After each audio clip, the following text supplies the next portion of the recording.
Hello everybody and welcome back to Kerbal Space Program, where we are currently working on getting our HLS docked back up to the Lunar Gateway, and we need to get it up over here. So let's get ourselves turned a wee bit here. I want to go this direction, I believe. That's basically up. Okay. Other way.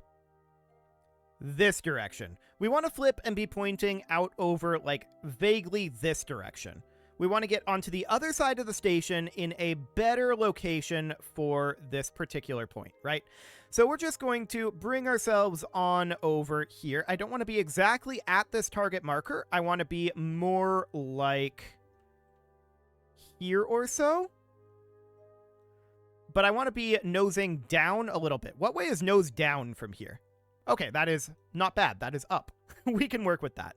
It's largely up anyway. It's also a little bit off over here, but I want to be on like this 90-degree header, and I want to be out over this way, but I want to be a little closer than this.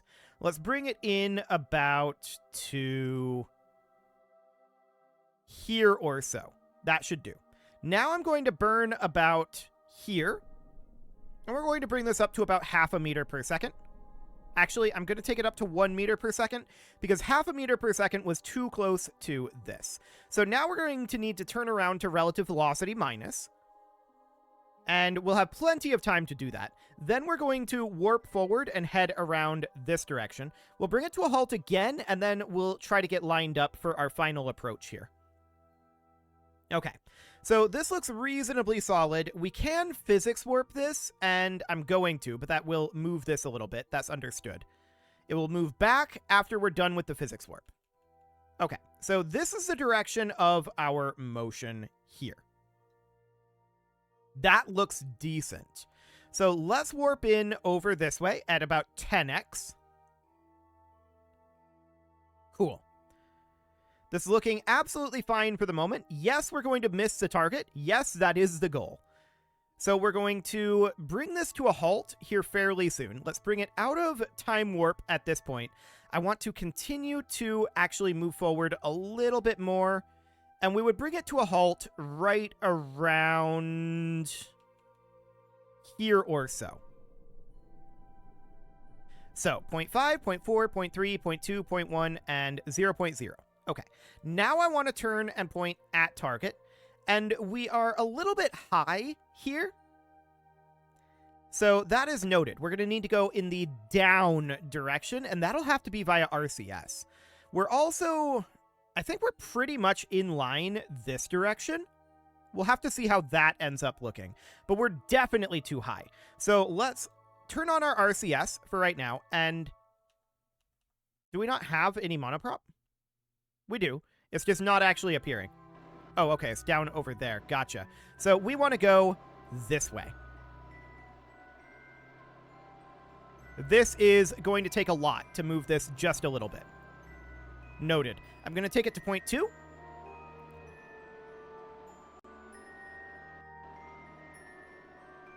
There we go. That was kind of intense. Okay, but we're just going to need to position ourselves about here. We burned a fair amount of monoprop there. That is understood. We've got plenty of monoprop on the station, so I'm not concerned about that, all things considered. Okay, I'm just letting ourselves move into position here, but I'm beginning our braking burn. I'm going to take this down to 0. In theory, it's going to be slightly different, though, because our overall directionality has changed. So I'm going to stop this about here, and we're going to head towards target very slightly here. There we go. I just want to be able to see where our position is. So we're going to bring that in and do a correction there and put that right onto the target. Cool. So now we're 0.1 meters per second apart, and let's head on in. There is a fair amount of drift happening here because of how low our relative speed is. That is not shocking in the slightest. Let's just move this right on over. We'll have to do a nice correction there.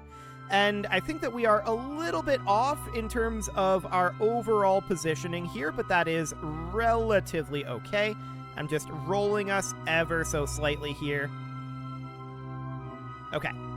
So we're coming in here. I do believe that docking forces will probably handle this.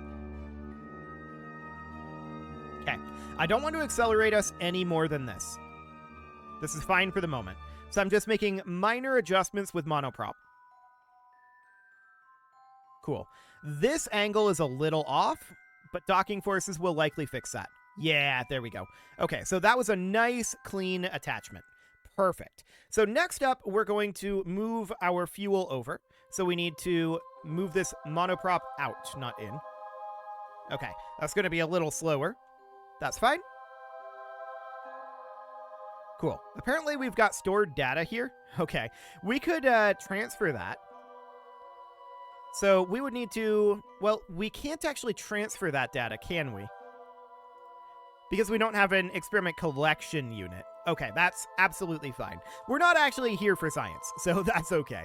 We're going to open up this adapter tank. We're going to open up this S4256 fuel tank and this S4256 fuel tank. We've also not opened up this fuel tank. There we go. So now we're going to start transferring some fuel from our tanker craft. So we'll flow this out, no problem whatsoever. That does not need to be pinned open. And we'll just flow this out as well. There we go. And flow this out. Cool. Flow this out. Because we need to fill this as much as we can, right? So that'll be absolutely fine. We definitely have enough here to fully refuel our HLS. So that'll be okay. Although this is probably going to be our last refueling mission before we start working on our fuel base. Probably our last Artemis mission in general before we start doing that. And then after we finish our refueling system at the moon, at that point is when we will definitely finish this series. So that'll be great. We are definitely near the tail end of it. I just want to double check these tanks here as soon as this is done flowing. Okay. Full, full, and full. Noted. Okay, so we can flow this fuel out. That'll take a little bit. We can time warp through that. Cool. So at this point, our HLS is fully refueled. That is absolutely fine. We can take this fuel here, or we should probably close this. There we go. We take this fuel here, and I'm going to flow this fuel out. So that's only going to be 10%, right? So that's fine. We're just going to move that right on over. Then the remainder of this fuel, we know that we can move down here. So we'll do exactly that. Then this fuel is going to have to be pulled back up from here. Perfect. So that'll be fine. That gives us the exact amount of fuel that we want to return with. Next up, we're going to have to transfer our crew back to their Orion capsule, which is how they're going to return back to Kerbal. And we need to find an angle that we can actually select this thing with. I'm not sure why it doesn't like to select it. Maybe because of the parachutes. But it's definitely a little bit fiddly to get that done. There's a spot in here where we know that we can do it. We've done it before. Just need to find the correct camera angle. That's not it. Okay. Presumably this isn't it either. Yeah, it's very, very, very fiddly. No doubt about that. We can select it like this. This actually isn't letting us select any of these. That's intriguing. Okay, so for the time being, we can always move them via spacewalk if we really need to, but I would prefer not to. I would like to transfer Jebediah right up over here. Okay, that's working now. So now we would transfer Bill right up over here, and then we would transfer Bob right up over here as well. So that looks good, and at this point, we are ready to detach our Orion and bring these guys home for the end of this Artemis, what is this, 7? I think this is Artemis 7, and then we're going to start constructing our lunar base. Now, that's probably going to be unmanned at first, but for now, let's get these guys home. So we'll undock this, and we don't have any reverse thrusters on this, if I recall correctly. Yep, that's absolutely fine. No major issue there. Let's take this over to orbital retrograde. We did bump our solar panel a little bit, but that's not the worst thing in the world. Okay, so next up, we're going to want to do a burn sometime around here. This will be a prograde burn, And this prograde burn will bring us straight home. We don't need to do any other burns here. We'll just bring this periapsis down to about 20 kilometers or so. 30, and that'll do. Okay, we'll align to that node. And that's going to be in this direction. Okay, we hope that by the time that's done in 45 minutes, that we'll have plenty of distance from the station. Let's find out.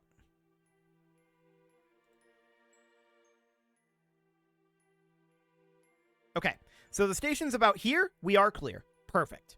So we've got about 50 seconds here. 40, 30, 20, 10, and we've got about a 9-second burn commencing now, but this engine is not activated. Okay, let's activate that engine.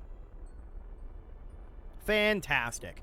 So this is just going to bring us home. We've got a little bit of fuel left over.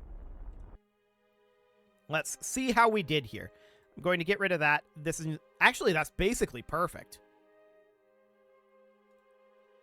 Okay, we'll take it. So I'm going to warp here and see if that changes on us. It does not. Cool. So the next thing that we should do is we should warp to here and make sure that it doesn't significantly change on us when we hop into the sphere of influence. It shouldn't. This should be absolutely fine. And we've only got 46 meters per second to do anything about it. But yeah, this is absolutely okay.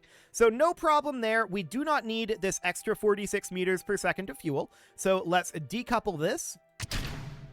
And we're just bringing this on home. We're going to take this over to surface velocity minus, and we're just going to fall into Kerbal. Looks good. Downward we fall, slowly accelerating. It's a pretty long fall, no doubt about that, and we're going to get quite a lot of speed built up. We can check in at our orbital speed right now and see just how much we have built up. Yeah, it's quite a lot. No shockers there. For now, of course, we need to retract our solar panels, as well as retracting our antenna, now that we're in atmosphere. And let's just warp on through. Our apoapsis height is already dropping significantly. And we'll see if that antenna burns off. We had heat issues last time, but it wasn't actually a big deal. Our speed is declining significantly at this point. We're already down to 30 kilometers. And this looks like it's likely a splashdown, but we might land over here. I suspect we're going to land before it. We're slowing down a lot. We're already below orbital velocity. And there goes our engine. Hilarious. Okay, we're down to about 1,600 meters per second at this point. 1,400. Actually, this might very well be a land landing. That's okay. A land landing is absolutely fine. 1,200 meters per second. A kilometer per second. G-forces are pretty high here. Yeah, it looks like we're going to land right over this coastline. Cool. So we're just going to land on this little, I guess it's not quite an island. This is really a peninsula. Okay. Well, drogues are out, and this is absolutely okay. I would have preferred a splashdown, but a land landing is no problem, of course. So we can physics warp here, and mains can go out as well. And downward we go.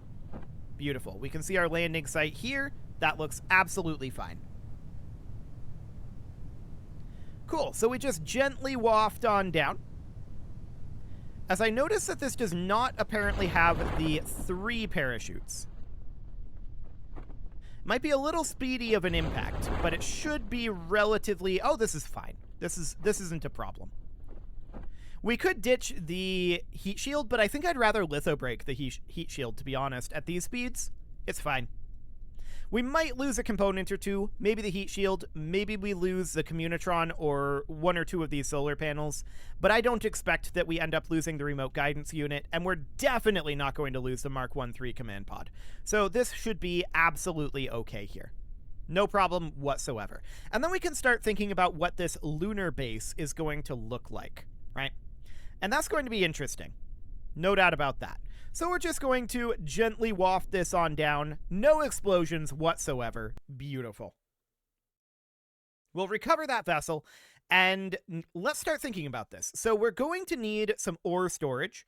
We're going to need some power storage, because this will have to continue to work throughout the night. Ideally, it'll have to be able to work continuously, round the clock. So that's going to need a lot of power storage, as well as a lot of surplus power to charge up those batteries during the day. And of course, we're going to need a ore processing facility. We're going to need the mining portion of it. And we're going to need the ability to connect this. So I'm thinking about it being a rover, actually. So that would be very interesting indeed. Let's hop into the VAB and let's start thinking about designing this. Having it be a rover means that we can just kind of land quasi nearby, and the rover can drive to our ship, whatever distance that happens to be. It'll be a pretty short distance, and then attach up. So that would end up meaning that we're going to have a remote guidance unit, and we're going to be building this in like a vertical orientation here for right now. So this is going to be a remote guidance unit. We should have some amount of fuel storage, although I want this to launch empty. So this is way too big. I want this to be like a big orange tank here. This is going to launch empty. We can have it be orange. And this is going to be the primary storage for the fuel. Then we're going to want to have some ore tanks here. What do we have for size? We have radial tanks and we have small holding tanks. Okay, so that's not necessarily ideal, right? Radial holding tanks, we can definitely put like 4 of these on. We don't need to hold a lot of ore, to be honest. So something along the lines of that. Then we want a Convertitron 250. Like this. Then we would want to have some sort of heat dissipation for that. That is pretty necessary. So I'm thinking something like a, not even a large thermal control system, like a pair of mediums, which would end up going about here and about here. Like that.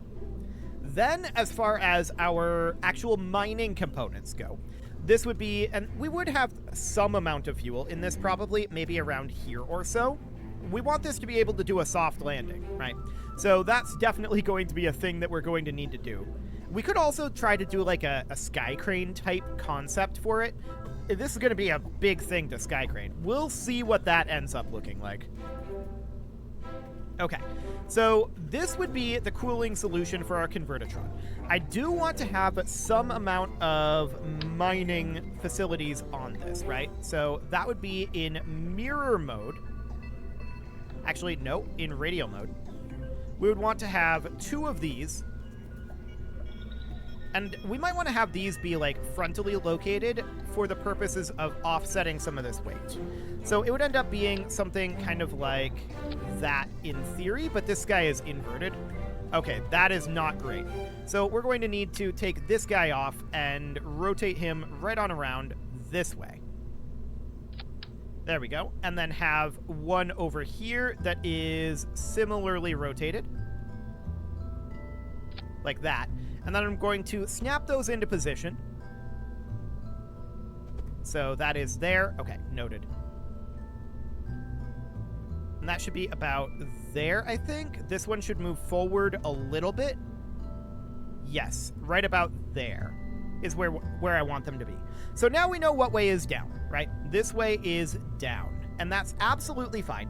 Are we going to need any reaction control system on this other than this guy? Probably not, is the answer. We are going to need some wheels on this thing, and they're going to need to be potentially like very large wheels, and probably pretty far down.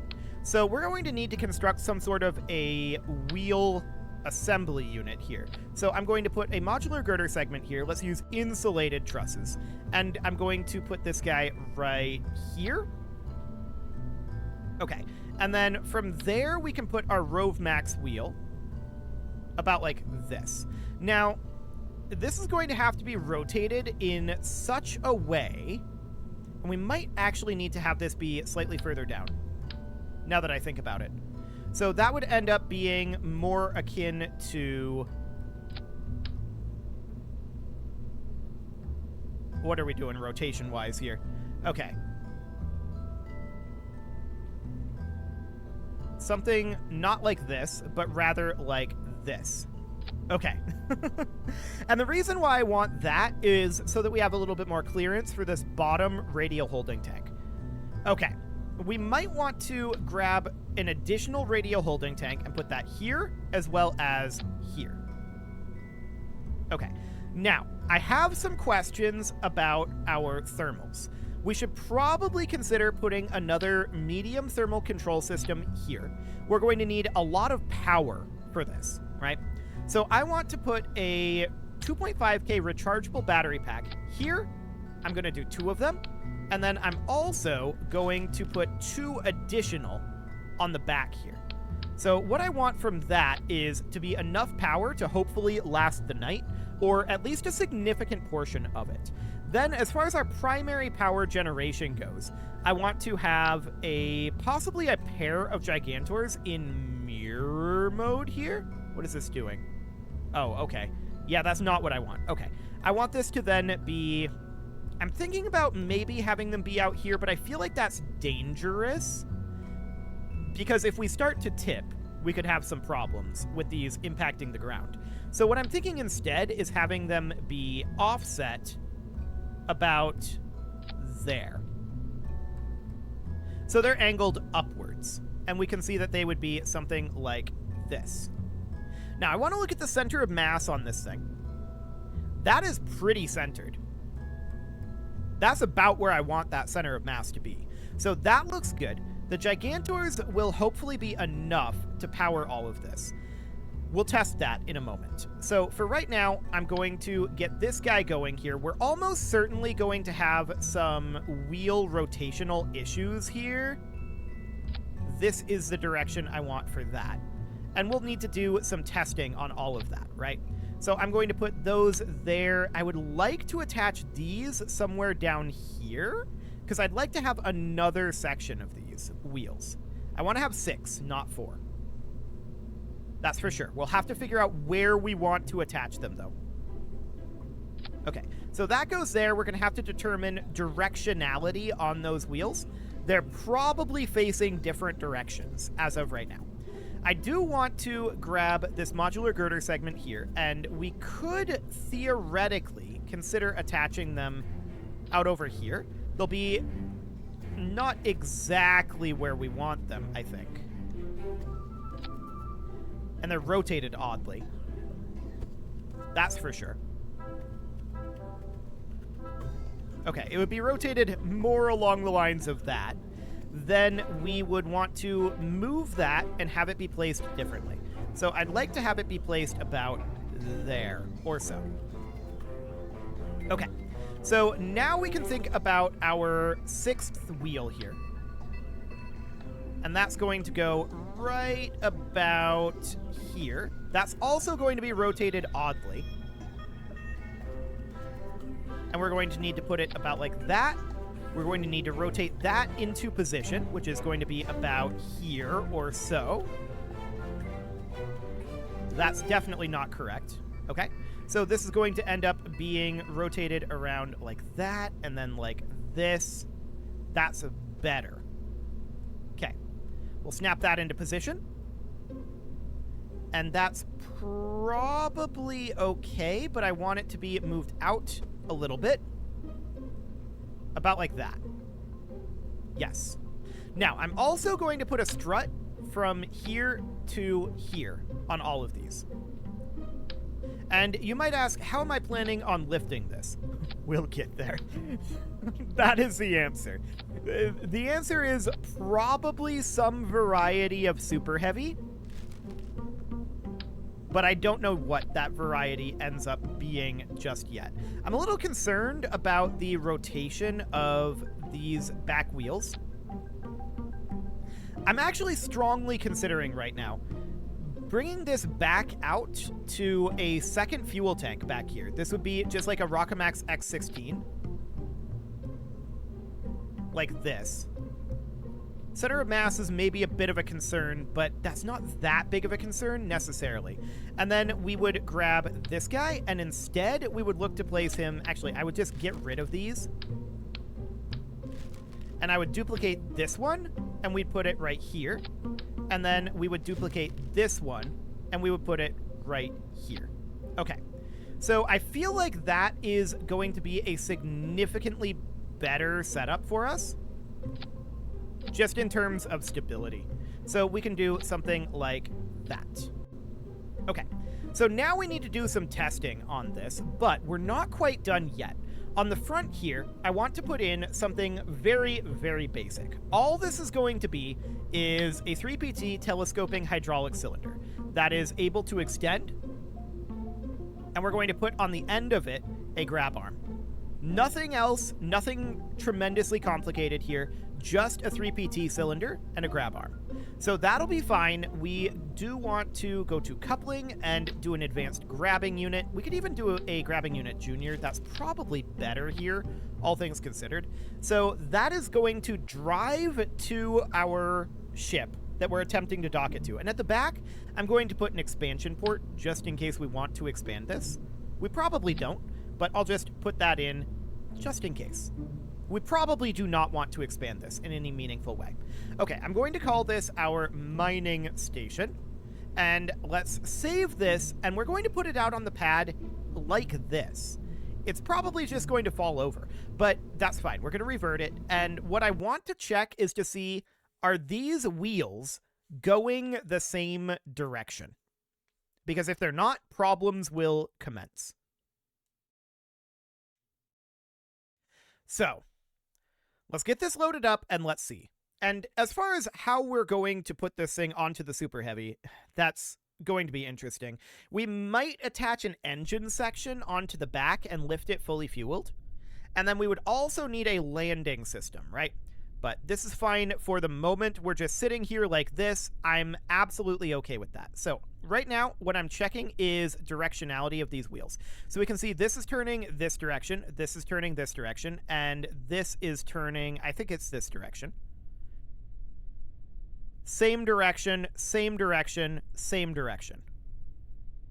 Okay. Turns.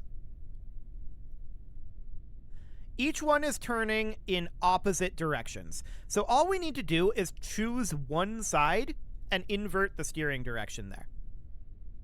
So I believe at this point, everything should be together. Although we probably don't want all of these to steer.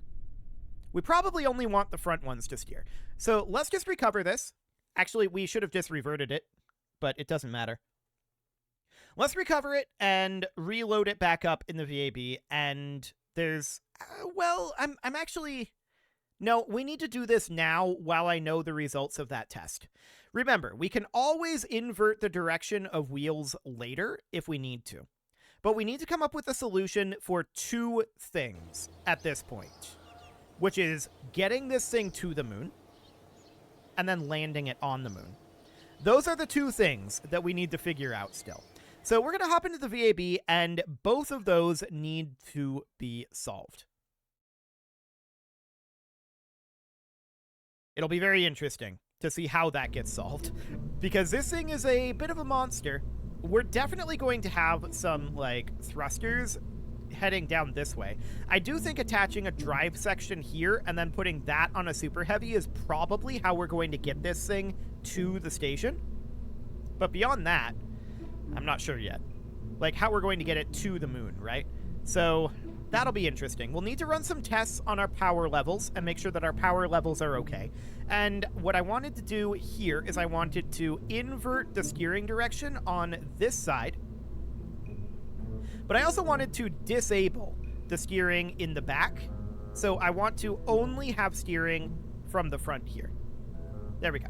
So that'll be fine. And next episode, we are going to work on all of this. However, we do need to get our payment for the last mission. So let's do that. There we go. And now we are ready to prepare to get this thing launched. The actual landing of it is going to be very interesting. I'm thinking maybe we put thrusters on these legs here.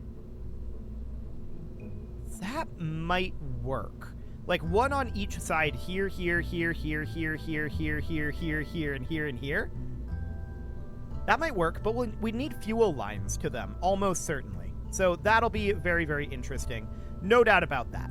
You can leave your offerings to the engagement gods in the form of likes, comments, subscribes, and bell ringings, and a very special thank you to all of the channel members for making this video possible, including ALS Gamer, Shadow Wolf, Atala, Ali Lee, Dark Horse, Upper Cumberland Gamers, Nick Smarty, Dimitri H, Punching the Microphone, Soccerman12 UK, Kentogan, and all the rest. And of course, you. Thank you for watching. If you'd like to support the channel, you can click the join button down below the video, and as always, I will see you all next time.